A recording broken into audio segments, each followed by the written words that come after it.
Greetings everyone. Water scarcity is one of the most pressing challenges spread across the world.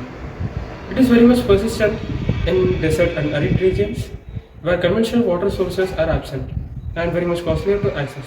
However, deserts and coastal deserts experience cold temperatures at night and early mornings.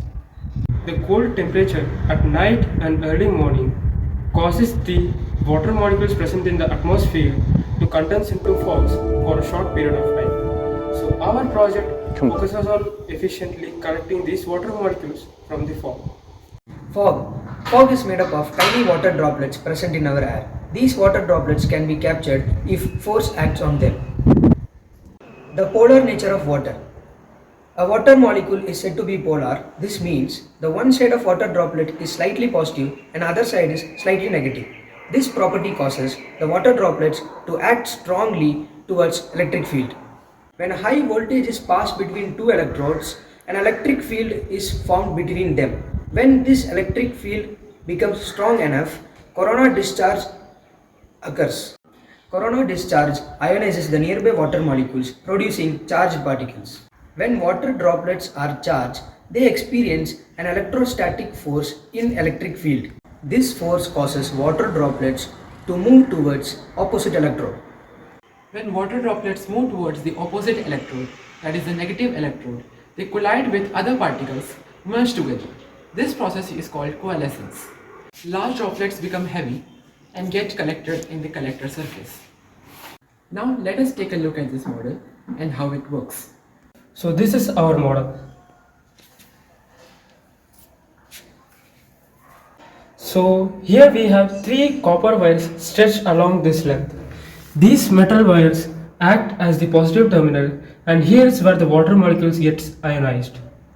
And next we have the metal rod here, which acts as the negative terminal, and here is where the ionized molecules gets collected and the water is formed.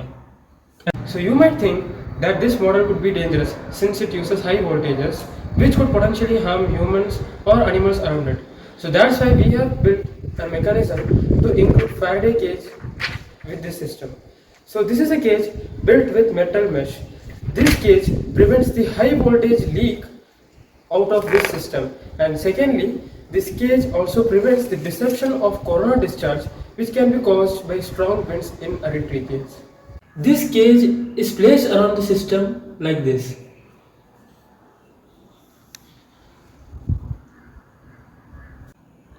This is the high voltage generator that we have used in the system. Now let's see its components. This is a flyback transformer. It is used in CRT televisions. This is a ZVS driver, which stands for zero voltage switching. It is the circuit that provides the alternate current to drive this flyback transformer. This ZVS driver is powered by a 19.5 volt 4.7 ampere power socket. We have also included a fan to cool down the circuit as this sometimes overheats. Right now the model is wired up, and this is our artificial fog generator that we'll be using to mimic the natural fog in deserts. First, let us just turn on the fog generator without turning on the main system, and let us see whether any water droplets are formed on the rod.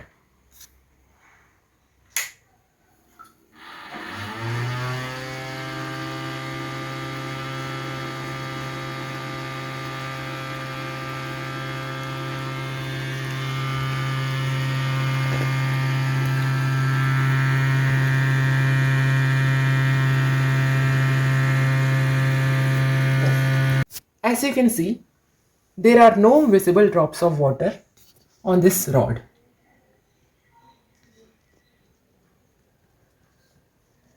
Now let us turn on the fog generator and our model.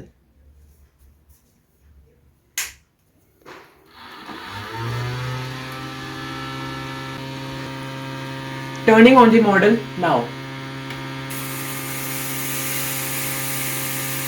As you can see, all of a sudden the fog is directly pulled onto the rod.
are the advantages of this model? Let's talk about this. This model utilizes naturally occurring desert fog. Even though this project uses high voltages, but the energy consumption is very low, it can also be operated in solar.